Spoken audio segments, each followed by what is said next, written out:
Hi guys! Welcome to my channel. This is my first proper YouTube video, so I really hope you enjoy it. Leave a comment to tell me how I can improve and what kind of videos you want to see. So let's get started. This week's video is a journal with me for my June weekly spread, and for my weekly spread, I've gotten the habit of writing out all the tasks that I want to complete within the week versus doing a daily breakdown. The pictures that I use in my journal are usually from printables or Pinterest. I just kind of see what kind of aesthetic I'm feeling that day. I don't really plan ahead for my journals. I don't think about, oh, I want this photo to go here or I want this photo to go there. I really don't do that. I more of go with my gut feeling and just do whatever I feel like doing at a point of time. And so I usually just look at the overall aesthetic of what I feel like going for that day, and I'll just pick photos that suit my mood, and then I'll just use them for my journals. And yes, I use iPhone boxes to store my washi tapes and post-its. I find iPhone boxes quite aesthetic, and it's recyclable because I didn't want to buy a new container or throw away my old iPhone boxes. So I ended up just using them to hold my washi tapes and post-it notes. Because the photo that I chose to use is quite dark, I decided to use a post-it that is light, and the purple in the post-it will complement the pink in the flowers. Layering is a very trendy concept for journaling nowadays, and I've started to incorporate it more into my spreads because they're so pretty and I really enjoy creating this kind of layered look. The thing about layering is that you should keep all your scrap paper, because things that don't look good now will probably look good in another spread. So I keep all my scrap paper, all the pages that I tear, that I don't use, I keep them. All the pictures that I cut, if I cut a square out and there's still a rectangle remaining of the picture, I keep everything, because I think that there will be a time where I can use it, and because you keep them, you don't waste paper as well.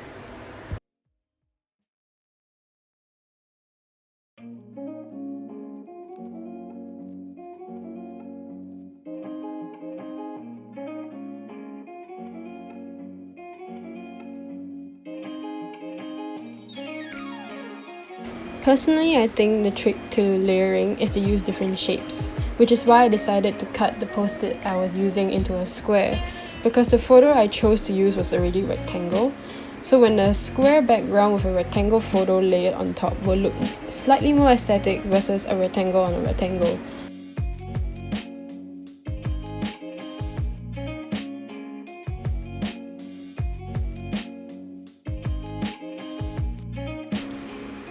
As of now, the spread that I have is very cool toned. The photo, the post-it, and the page that I tore out are all very bluish in undertone.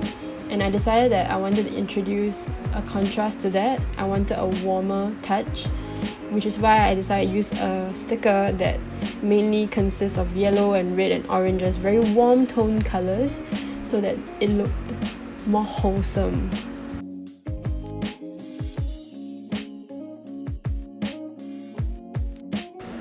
Another little tips and tricks that I have when it comes to layering is to use a glue that is not overly sticky. I know that a lot of people like to use glue rollers, those kind of roller tapes. Those are very sticky, and once you stick them on, if you try to take them out again, you most probably tear the paper. Which is why I opted to use a glue stick that was sticky enough to hold my elements in place, but if I tried to move them after I placed them down, it wouldn't tear the paper that it was on.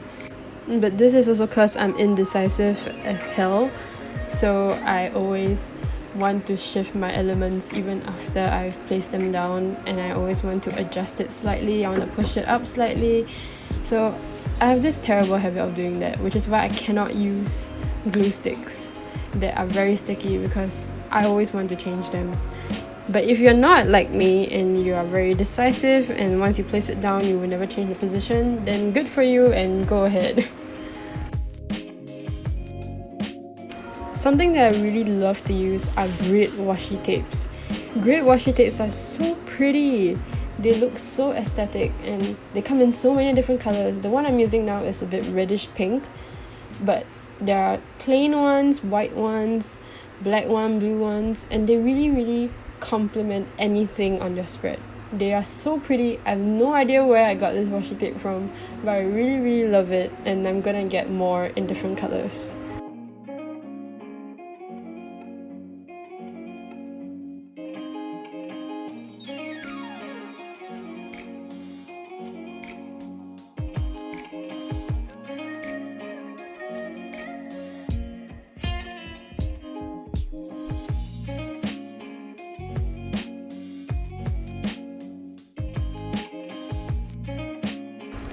Now that the layering component is done, it's time to letter. I'm currently using Zig Brushables.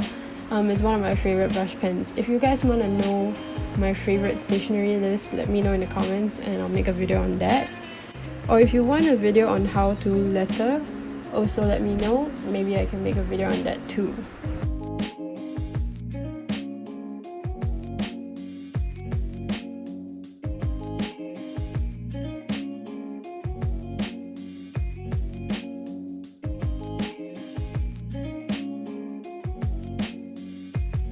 I'm using the Muji 0.25 Hexagon Pen. If you know me and you've been following my account, you know that I love this pen.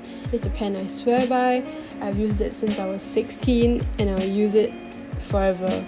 It's the only pen that I literally love so much. I've not found a pen that's better than this pen for me. And I cannot use even 0.38 pens feel thick to me now because I've been so used to using 0.25. Thin pens really make your life so much easier, especially when it comes to doodling, because you can get into the nitty-gritty details and they look so pretty and it's so smooth. I really highly recommend this. So I made a mistake at this point, but it's alright because I make mistakes every spread. But this brings me back to my point where I say I don't use glue that's too sticky, because right now I'm going to lift the photo that I already stuck down so that I can stick another piece of paper underneath so that I can cover the mistake I made and still keep my spread aesthetic. Because if you don't cover your mistakes, they're gonna look ugly. But a lot of people use washi tapes to cover their mistakes, but I don't recommend that because washi tapes are translucent. Most of them that I own are translucent and they don't fully cover it. So it's best to use another piece of paper, but you want it to look aesthetic still, so make sure to cut it thin, cover it nicely, choose nice pictures.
I have to mention that the downside of using that glue is that I have to keep going back to stick the edges in, because by constantly lifting them up, they kind of start to fall off.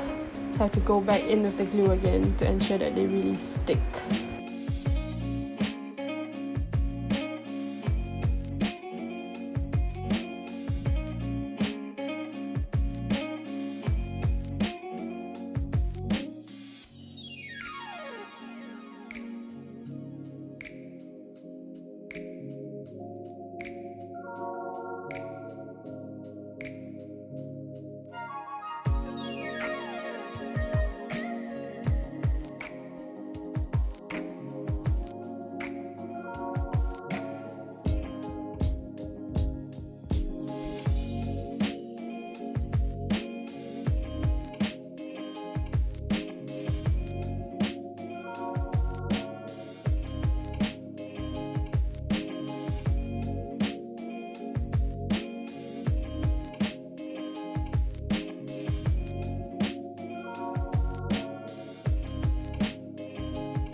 my spread is almost complete. The last few steps is doodling in the empty spaces and adding little flares around it. Don't underestimate the power of those little sparkles and dots, because I've learned that they really complete the whole doodle look and it makes it look very aesthetic and pretty. So thank you for watching. I hope you enjoyed today's video. Let me know in the comments below what kind of videos you want to see next week and how I can improve. Feedback is always welcome. And I thank you for supporting me and my video. Check me out on Instagram if you want to see my spreads and my past work. Most importantly, stay safe. Stay at home if your country is still on quarantine. And stay healthy. COVID is really scary, and I hope everyone and their family are healthy and safe. Thank you for watching. See you guys next week. Bye.